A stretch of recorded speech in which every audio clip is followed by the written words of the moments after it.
I've just arrived at the cereals event with Rhonda. She's got a great shirt on. Hello, Rhonda. Hello, and this is courtesy of Stella from NFU Wales. NFU Wales, there we go. So you can see lots of cars here already. And the number of people that come here, I've hosted this event twice, 2004 and 2008. In 2008 we had 26,000 people over the 2 days, so extremely busy event, but it's lost its sort of popularity a bit since then. It was run by Haymarket then, which is a company owned by Michael Heseltine, and it's now run by a French company called Comexposium. Haymarket sold out to them 4 or 5 years ago, I think, maybe a few years more than that, something like that.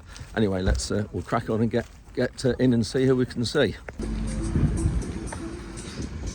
Working demos there. I never spend too much time there because these events are always on Nightland, and these machines never really tell what they're doing on Nightland. But there is an area there, looking at that, that's got cover crops or grass or something on it, so it's a bit different to working on bare soil. That's good to see.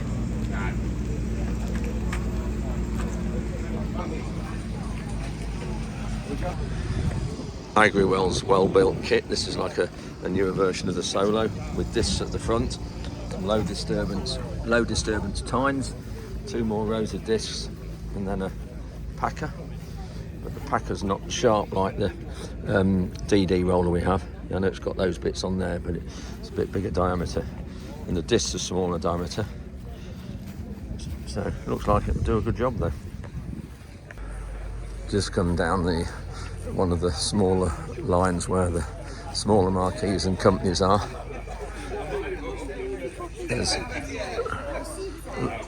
big row of stands in the distance over the top of Rhonda. I've just come into this row here, which I've just been in. This is where all the bankers and the accountants and solicitors, land agents are. And apparently this is called Vultures Row, which is a great name. So we'll go down and have a look. Ron's just heading to the NFU, and we've got land agents here, Roy Thorns, and accountants and everybody. So we'll go and have a look.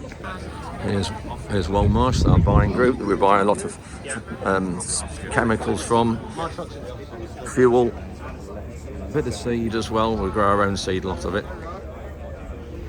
Lots of stands down here.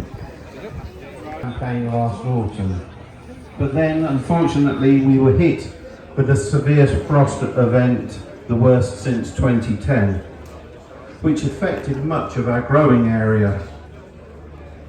Just under 1,400 loads were rejected, and 350,000 tonnes of sugar beet didn't actually make it into the factories. But at least the frost insurance that had been wisely invested in since 2010 paid out to the tune of nearly £8 million. Also, out of this event, the British Sugar area managers do have an app now to monitor crops, and that so that if we do have another event, response should be quicker. Only 740 to 750,000 tonnes to be produced from that campaign, which by our calculations is the lowest on record, going back to DEFRA's record. It's back to 1980. So we know that this would not be enough to supply the core customer needs that the industry produces for. So we worked with British Sugar on an early contract for delivery for this September to try and reduce the sugar deficit as the campaign starts and the British Sugar faces these challenges. Political Leaders Session. I'm Nicola Bell, CEO at Farm Deals, and both the team and I are really pleased to sponsor this year's main stage theatre here at the newly located Cereals 2023. Big thank you goes to our host and the Cereals team. This session allows you the opportunity to quiz both DEFRA's Farming Minister, the Right Honourable Mark Spencer, and the NFU President Minette Batters on topics such as food security, trade deals, grant schemes and new technologies. We also welcome Abby Kay, Deputy Editor of Farmers Weekly, who's going to be chairing this session and asking the all-important... We've been so high on the political agenda. That's why the Prime Minister held the Farm to Fork Summit in Downing Street last week. That's why we continue to... I know that the farmers I speak to are up to the challenge as well, to keep well fed and improve our biodiversity. And it's an exciting future. Let's embrace it together. For risers to come. Don't forget, it was Andrew Bailey, actually, and he got widely ridiculed at the time for saying we faced apocalyptic challenges on food production if government didn't act. So actually, I think the Bank of England are well aware that we do need to act, and it's very clear to me that we are not going to bring inflation down for consumers unless we act on a whole chain approach, which is why we call for that investigation into the egg supply chain. It's still a complete mystery to me that the Royal Botanical Gardens, as important as they are, can access the ETII scheme, and people in glass houses producing the nation's food can't access it. Now, there is seemingly no will to relax competition law to see how those contractual relationships on electricity could be renegotiated this year. Now prices have come down. So there are a whole load of things. I mean, interest rates, sadly, are probably going to do what they're going to do. Liz Truss... Horse, you've got a good stand. Got the 6 metre avatar here. That's the disc drill. A lot of these are very popular. It's this on 16 centimetre spacing, which I think is about ideal. What's this? Looks like we've got a weeder here. I think that's to go with the 12 metre avatar that's set at 25 centimetre spacing. So quite wide row spacing. And I should say that that weeder is to go with it to weed between the rows.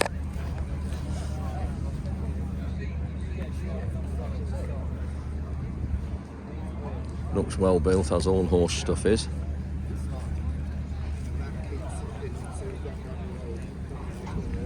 And what have we got over here? The Pronto drill, that one that's been around a few years. That's got cultivator discs at the front. It's got a slight levelling board or levelling spring tines there, so there's your cultivating disc.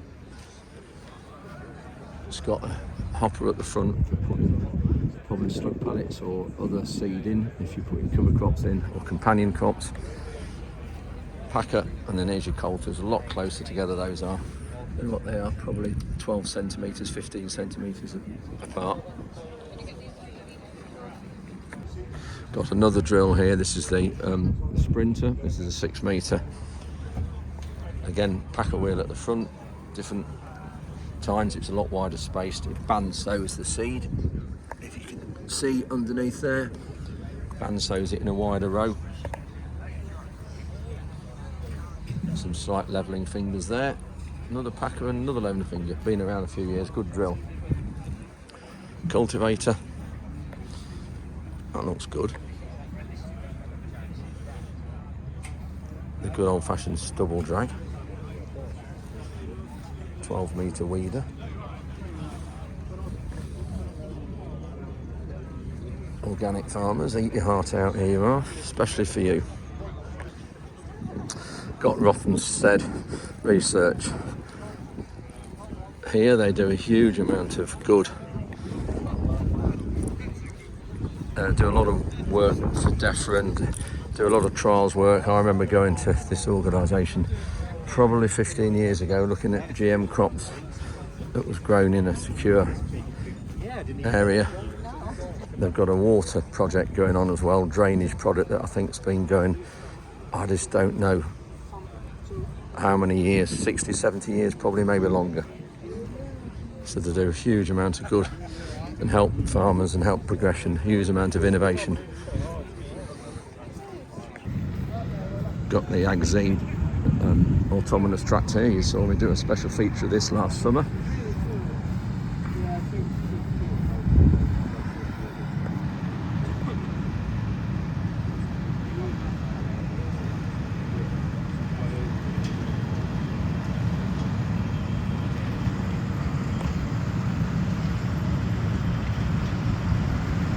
I think from memory, it's 160 horsepower, and this costs about 220,000.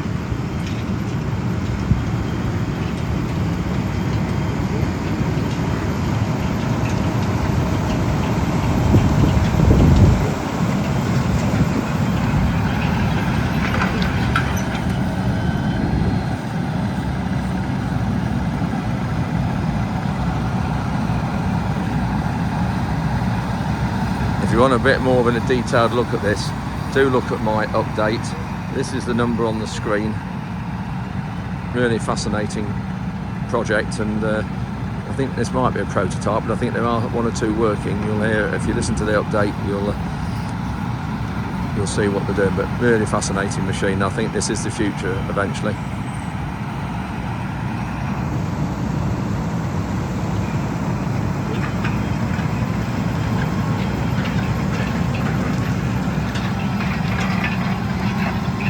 That'll be fair difficult to grip on there. Hard turf, bone dry.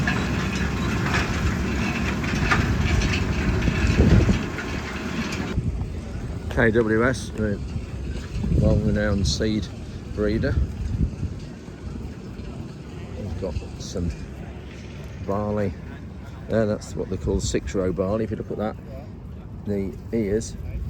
We've got grains all around the outside. There's sort of 6 rows of grains up and down the ear. That's why it's called the 6-row barley. When you look at it and compare it to this one, you can see here just totally different. But I'll get one of those and just compare it. There we go. And just see how much difference it is. The amount of grains per ear. There's only 2 lines on the ear on the right, but there's 6 on the left. So they obviously, well not obviously, but they generally yield more, the 6 rows, but the quality of them can be poorer.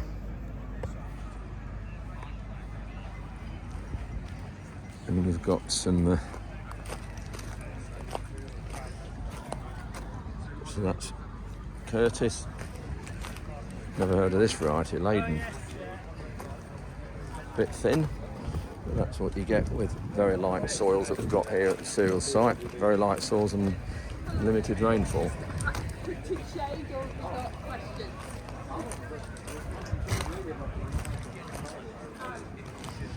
Lunchtime. So I'm heading off to the accountants, Duncan Toppis. They always do a good lunch, so I've been invited there. This is what's great at this show. Besides machinery, you've got all crops as well. And here we've got LSPB. We've got Orsey's rape in the background there. We've got some peas here. They're nicely stood up. That's what I like about a good pea variety, where you move it here and it moves the whole plot sort of 2 or 3 yards away. Some beans.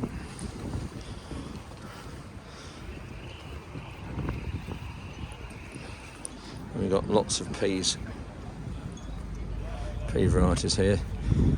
That's an insect trap, a sticky insect trap. You can see what's inside. You can maybe just see there's 1 or 2 inside there, and they count how many's on those squares.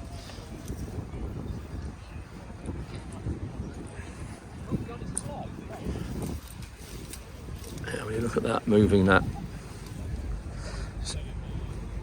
Peas used to grow peas years ago and it just went flat, which is difficult to combine. So we've got NYAB here, and that stands for National Institute of Agricultural Botany. Do a huge amount of work as well. A lot of trials. I'm a member of NYAB, and I'm actually on their national, on their experiments committee. So we've got lots of different varieties. These are new varieties here. There we go. I might have one of those a bit later.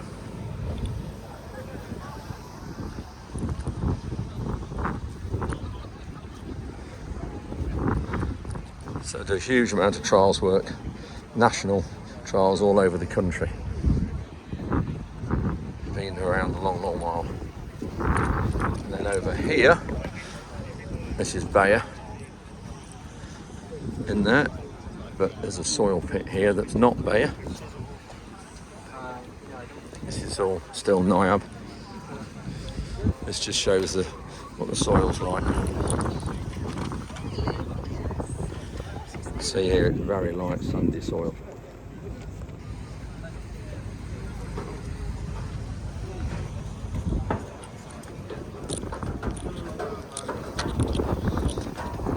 Gravelly as well. You can see some big stones there, so very can dry out a lot. Shows the profile. Very easy draining, as you can see. Maybe too easy in years like this. This is the working demo area for Claydon, and their stand is just literally through here.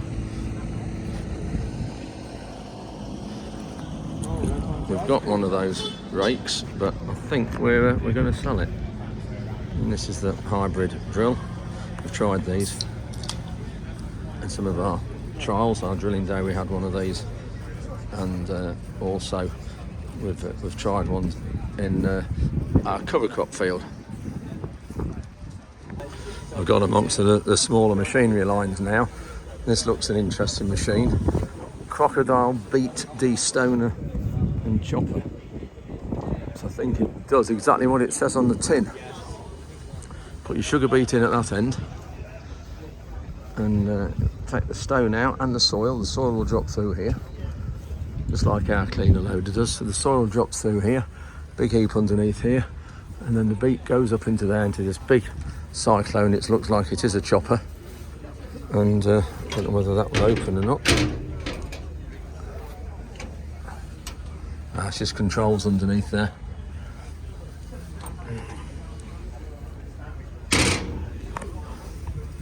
And then you've got different hoppers. You'll have one for the stones and the trash, I think, that one.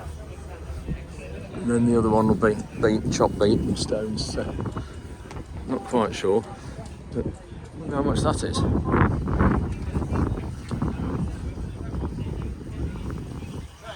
And I think that's another chopper. I don't know why it chops it. It chops it here and not in there. I'm not really too sure.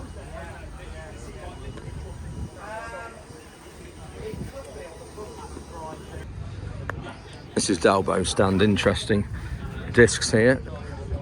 I went to Australia a few times a few years ago when Simba were on the go, helping set dealerships up in Simba and looking at Simba machinery over in Australia, and they had something like this over there. It's called a Kelly disc, and it all floats on these chain links.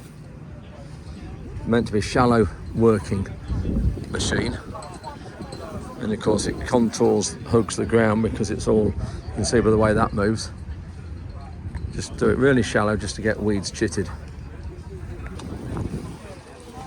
Weaving machinery, really well made kit. They're just coming on leaps and bounds.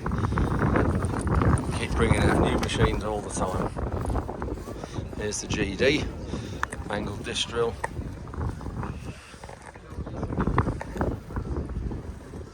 We've got this new sabre tine. It's 4 rows this one rather than 3 that the old one used to be. These are the different working widths to do. So a 6.4 would suit us to go with 32 metre tram lines. Probably of all the drills, it's the most cost effective drills there are to buy. Some of the ones are really, really expensive.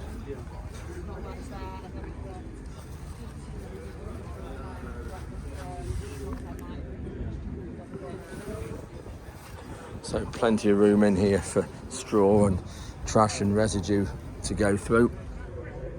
A lot of room in here. Paintwork's really good, really well finished off.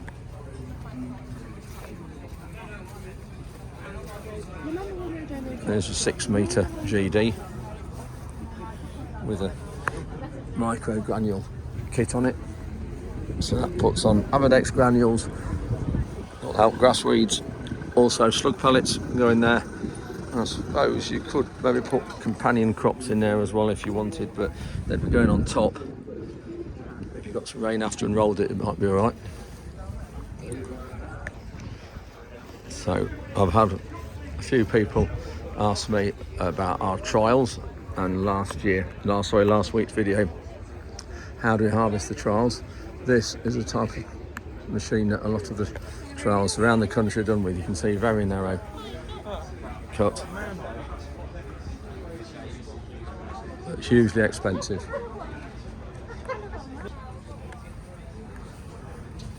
Looks like there's a little conveyor belt there for putting the trash out.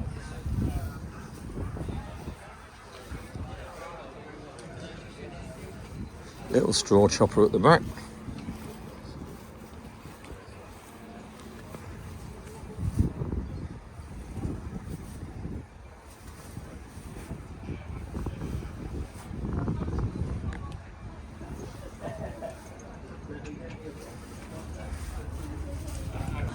The chap was just telling me that's £350,000, which is incredible. There's a huge amount of kit on it, whereas most of the ones that we use or we have on the farm are the Sampos, which are the cheaper ones, but still with weighers and things on it. But yeah, incredible amount of money.